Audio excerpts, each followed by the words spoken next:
Ой, здравствуй. Здравствуй. Ну что, не желание? Желание хотят повторить. Занятий хватит.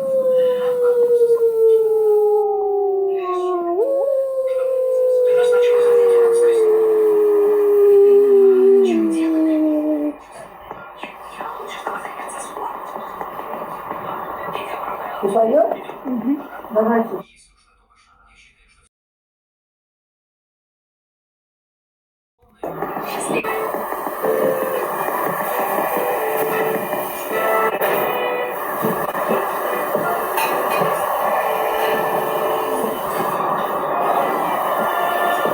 Это живот болит? Иди на зарядку сходишь.